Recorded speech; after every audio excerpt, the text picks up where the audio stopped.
Hello friends, welcome to the new episode of my channel. আমি Prince. তো এখন একটা ব্যাপার নিয়ে কথা বলবো। তো পুষ্পা গানটার রিভিউ তো করেছি, সেটা নিয়ে তো কথা বলেছি, আলোচনা করেছি।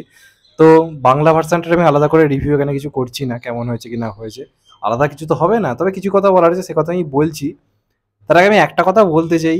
এই এতদিন ধরে বাংলা ইন্ডাস্ট্রি সিরিয়াল বানিয়ে বানিয়ে বানিয়ে বানিয়ে এমন অবস্থা করেছে, এখানকার ইউথরা, যে ইউথরা আজকে বাংলা কমার্শিয়াল সিনেমায় আগ্রহ দেখাচ্ছে না। আগ্রহ দেখালে আজকে মির্জার মতো সিনেমা অনেক অনেক বেশি বিজনেস ডিজার্ভ করে। যতই হিট বলা হোক, যত যাই বলা হোক না কেন, এই সিনেমা 5-6 কোটি কালেকশন যদি না করতে পারে, মির্জার মতো সিনেমা, পাড়িয়ার মতো সিনেমা যদি 4.5-5 কোটি রেঞ্জে না পৌঁছতে পারে, সেটা ব্যর্থতা। অনেস্টলি স্পিকিং, সেটা ব্যর্থতা। সেখান থেকে দাঁড়িয়ে আজকে এই যে পুষ্পা বাংলাতে রিলিজ করছে, সেটা তো অবশ্যই একটা বড় চ্যালেঞ্জ। দেবজিৎ ছাড়া এই মুহূর্তে চ্যালেঞ্জ সামলাবার মতো কেউ এই মুহূর্তে নেই, যেই লড়াইয়ের সামনে এসে দাঁড়াবে। কারণ প্রসেনজিৎ চট্টোপাধ্যায় তো আর করেন ওই ধরনের সিনেমা। সেটা তো আমরা আগেও বলেছি, করে বলতে দেবজিৎ করে, অঙ্কুশের এখন সেই ক্যাপাবিলিটি হয়নি, সেটা আমরা বুঝেই গেছি। দেবজিৎ ভরসা। কিন্তু বাংলার অডিয়েন্স, এখন আমি একটা জিনিস বুঝতে পারছি, বাংলা সিনেমার যখন কমার্শিয়াল সিনেমার গান আছে, সেটা নিয়ে যত বেশি এক্সাইটেড না থাকে, আজকে গ্রামে গঞ্জে ছেলেমেয়েরা এতদিন ধরে ওই অডিয়েন্সকে রিজেক্ট করা হয়েছে। মফস্বল এলাকার অডিয়েন্সকে 3-4 বছর ধরে তোমরা খুশি করতে পারোনি। আজকে তোমরা যত ভালোই কাজ আনো, সেই অডিয়েন্স এক্সাইটমেন্ট দেখাচ্ছে না। কিন্তু পুষ্পার যখন গান বাংলায় আসছে, জাস্ট ক্রেজটা তোমরা গিয়ে দেখো টি সিরিজ বাংলা চ্যানেলে। জাস্ট ক্রেজ থেকে দেখো, কমেন্টে ছড়াছড়ি। মাত্র 18 মিনিটে মোটামুটি আমি দেখতে পাচ্ছি 1K লাইকস পড়ে গেছে, এবং মোটামুটি 4,000-5,000 ভিউজ। আজকে বাংলা গানের ক্ষেত্রে সত্যি কথা কি, প্রথমে জিদার দেব বাদে বা অন্য কারোর ক্ষেত্রে এই গানের ক্ষেত্রে এরম ক্রেজ কি লক্ষ্য করা যায়? আপনারা ভেবে দেখুন, একটা বাংলা ইন্ডাস্ট্রিতে বাংলা কমার্শিয়াল গানের যে ক্রেজ দেখা যায়, সেরকম ধরনের ক্রেজ বা সেই রেঞ্জের ক্রেজ যখন একটা গান হিন্দিতে চলে আসার পর, সাউথে চলে আসার পর, লোকে একই গান যখন বাংলায় শুনতে, মানে বুঝতে পারছেন বাংলায় ক্রেজটা কতটা। আর এমনিতে এই পুষ্পার আমার মনে আছে, পুষ্পা ওয়ান যখন এসেছিল, সিনেমার বিভিন্ন দৃশ্যগুলো বাংলায় অলরেডি ভাইরাল হয়ে গেছিলো, বাংলায় ছাড়া হয়েছিল।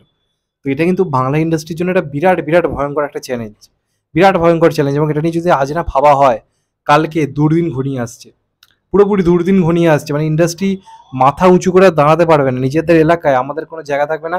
সাউথ আমাদের ইন্ডাস্ট্রিতে নিজেদের দখল অলরেডি করে নিয়েছে, এবং বাংলা ভাষাতেও নিজেদের দখল করবে। এবং যদি আজকে পুষ্পা সফল হয় বাংলা ভাষাতে, হিন্দিতে তো সফল হবেই। যদি আজকে বাংলাতে, বাংলা ভাষায় মফস্বল এলাকাগুলোতে ভিড় হওয়া শুরু হয় না, বুঝে নিতে হবে এখানকার অডিয়েন্স প্রচুর রয়েছে, তারা জাস্ট বাংলা সিনেমা দেখতে এক্সাইটেড নয়। এবং এটার জন্য বাংলা ইন্ডাস্ট্রি দায়ী।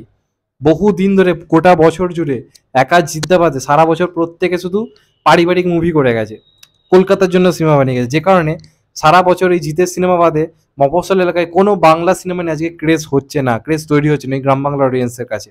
আজকে যখন পুষ্পা 2 আসছে, সেই অডিয়েন্স এক্সাইটেড, তারা গিয়ে বাংলায় ভরে ভরে কমেন্ট করছে, বাংলায় দেখবো ফার্স্ট ডে ফার্স্ট। আপনারা গিয়ে দেখে আসুন, তাহলে বুঝতে পারছেন যে জায়গাটা কোথায় গিয়ে পৌঁছচ্ছে, চিন্তার জায়গাটা কোথায় গিয়ে যাচ্ছে। তো এর থেকে কিন্তু আমাদের আজকে বোঝা উচিত যে আমরা কিন্তু বড় সড়ো একটা জায়গার মুখে পড়তে চলেছে আজকে বাংলা ইন্ডাস্ট্রি। আর যদি না ভাবা হয়, কাল কিন্তু ক্রমশ ক্রমশ ইন্ডাস্ট্রি কিন্তু ধ্বংসের দিকে এগোবে। তো যাই হোক, এটা আমি বললাম, এটা খুব ইম্পর্টেন্ট দিক, যে কারণে বললাম। তোমাদের এটা নিয়ে মতামত অবশ্যই জানিও। আর এরপর আমি যেটা নিয়ে বলবো, বাংলা গানটা এমনিতে কেমন হলো। তো দেখো, হিন্দিতে যেমন হয়েছে বাংলাতেও তেমন হয়েছে। বাংলায় শুনতে আরও বিচ্ছিরি লাগছে, কারণ হিন্দিতে তো মিকা সিং এর গলাটা গানটার সঙ্গে চলে গেছে। কিন্তু বাংলাতে আমি তিমির বিশ্বাসের জন্য খুশি ছিলাম। তিমির বিশ্বাস একজন ভালো সিঙ্গার, তার গান নিয়ে কোনো প্রবলেম আমার নেই, তার গলা নিয়ে কোনো আমার নেই। কিন্তু এই গানটার ক্ষেত্রে তিমির বিশ্বাসের গলাটা ভালোভাবে ম্যাচ করেনি। আর গান মানে লিরিক্সটা বাংলায় শুনতে ভাই ভালো লাগছে না। ওই দাড়িতে হাত বোলালে দেশ কেঁপে ওঠে, সেটা এমনভাবে বলা হচ্ছে, শুনতে খুব বাজে লাগছে। আর তিমির বিশ্বাসের যে মিউজিক, মানে গলাটা গানটার সঙ্গে একদম যাচ্ছে না। আপনারা বাকি ভাষায় এই জায়গাগুলো দেখুন, সেগুলো তাও ম্যাচ করছে, কিন্তু তিমির বিশ্বাসের গলাটা ম্যাচ করছে না। আই থিঙ্ক এটা তাও রূপম ইসলামকে দিলে আই থিঙ্ক আরও বেটার হতো। রূপম ইসলাম করলে, বা জিৎ গাঙ্গুলি করলে, জিৎ গাঙ্গুলিকে দিয়ে যদি গাওয়ানো হতো, জিৎ গাঙ্গুলি গলার মধ্যে একটা পাগলামি রয়েছে, একটা ম্যাডনেস রয়েছে, একটা ক্রেজনেস রয়েছে। জিৎ গাঙ্গুলিকে যদি ওই পোর্শনটা গাওয়ানো হতো না, আই থিঙ্ক আরও বেটার হতো, বা রূপম ইসলামকে দিয়ে। তাই বাংলাটা আমার হিন্দিটার থেকেও শুনতে খারাপ লাগছে। কিন্তু আমি যেটার জন্য ভিডিওটা করলাম, সেটা হচ্ছে বাংলাতে ক্রেজ। এতদিন ধরে আমরা শুধু বলছিলাম, কিন্তু এবার ক্রেজটা চোখে দেখা যাচ্ছে। এখানকার অডিয়েন্স হিন্দির একটা সিনেমা, মানে সাউথের সিনেমার একটা গান বাংলায় ডাবিং শোনার জন্য যে পরিমাণে এক্সাইটেড, আজকে বাংলার মেন স্ট্রিম কমার্শিয়াল সিনেমার গান যখন আসে, এই সেম এক্সাইটমেন্ট কিন্তু দেখতে পাওয়া যাচ্ছে না জিতের সিনেমা বাদে। কারণ মির্জার গানের আপনারা দেখতে পাচ্ছেন যে ভিউজ সেই লেভেলে গিয়ে পৌঁছয়নি। অথচ সান বাংলা চ্যানেলে আজকে কুলি বলে যে সিনেমাটা রজনীকান্ত, সেটার বাংলার টিজারটার ভিউজ দেখুন, 1.8 লাখ শুধু লাইকস এসছে। তার মানে বুঝতে পারছেন যে এখানকার অডিয়েন্স কম কম কম কম করে করে, এখানকার অডিয়েন্স এই কাজ দেখে না, এইসব করে করে আজকে বোঝা যাচ্ছে এই অডিয়েন্স রয়েছে। এই অডিয়েন্স বাংলা সিনেমাকে বয়কট করেছে। তারা আজকে সাউথের সিনেমা বাংলায় ডাবেলে দেখতে সমানভাবে আগ্রহী, যতটা এককালে বাংলা সিনেমা দেখার জন্য হতো। তো এবার ভাবো, না হলে ওই সিরিয়াল মুঁজে গুঁজে কিন্তু পড়ে থাকতে হবে। এই জন্যই আমি জিদ্দাকে সবসময় সাপোর্ট করি। জিদ্দা বহু আগে এটা বুঝেছে বলে মেন স্ট্রিম কমার্শিয়াল সিনেমা করে গেছে। তাই ওই লোকটার প্রতি কিন্তু গ্রাম বাংলার অডিয়েন্সের রেসপেক্ট রয়েছে। মফস্বল এরিয়ায় কিন্তু জিদ্দার সিনেমা এলে চলে। তো এটা ব্যাপার। তোমাদের এটা নিয়ে কি মতামত অবশ্যই জানিও। চ্যানেলটা নতুন হলে চ্যানেলটা সাবস্ক্রাইব করে দিও অ্যান্ড কেটে দেবে বেল আইকন। ভালো থেকো সবাই, টেক কেয়ার, নমস্কার। আবার দেখা হবে কত ভাই, সবাই ভালো থেকো, সুস্থ থেকো, নমস্কার, টেক কেয়ার, আবার দেখা হবে।